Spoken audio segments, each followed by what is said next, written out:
तो लाल बटन को दबा के चैनल को सब्सक्राइब जरूर करें और साथ में बेल आइकन को दबाना ना भूलें।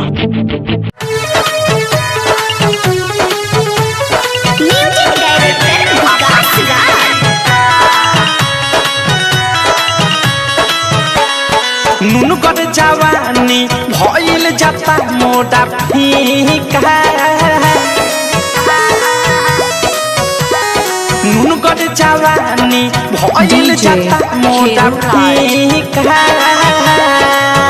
आटे से जिया पर भाता खेले बासठीका, मोटा से जिया पर भाता खेले बासठीका।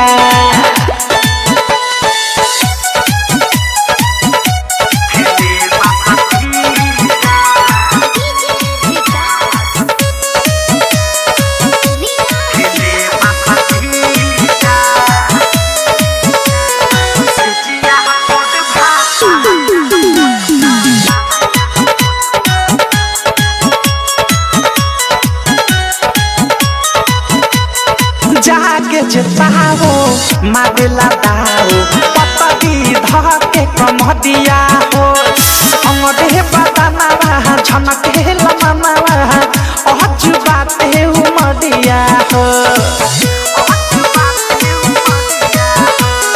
जाके जताओ मारेला दाओ पतली धके कमदिया हो, अंगड़े बदनावा झनके लमनावा अहजु बाते उमदिया हो। कुदे फानेला कहके उतनौ हिका, आठ से जिया पर भाता खेले बासठीका।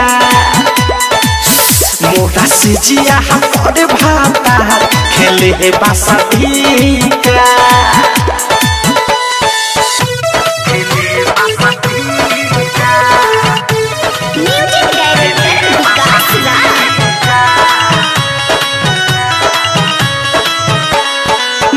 चाची खावे जो बंती खावे मछली लेखा बजावेला, टूटे कते गते देहिया तो बते न दूध लेखा बजावेला।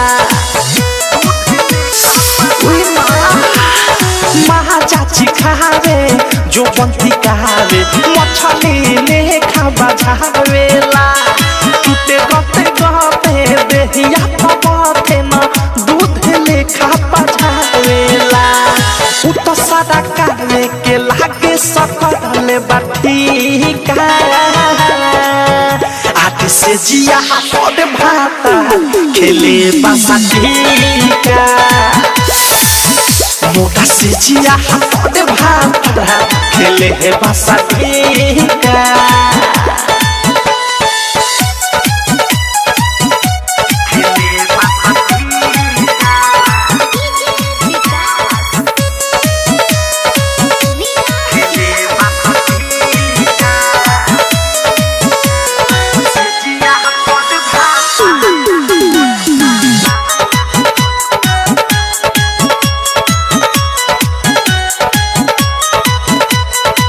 मदे हतुदिया काटेला खुदिया राइट दबी की विशाल हाल हो। कइले कले सब प्रेमिया वाथे सब रहब ना कब खुशहाल हो। डीजे खेरूलाल ओ कहां जाई हमदे हतुदिया काटेला खुदिया राइट दबी की विशाल हाल हो। कइले कले सब प्रेमिया वाथे सब रहब ना कब खुशहाल हो। अनुराग मुके सजी हमरो त माथा धिका, आठ से जिया पर भाता खेले बासठीका। अनुराग से जिया पर भाता खेले बासठीका रे। डाउनलोड कीजिए RCM music official app play store से। RCM म्यूजिक के सारे ऑडियो वीडियो डाउनलोड करने के लिए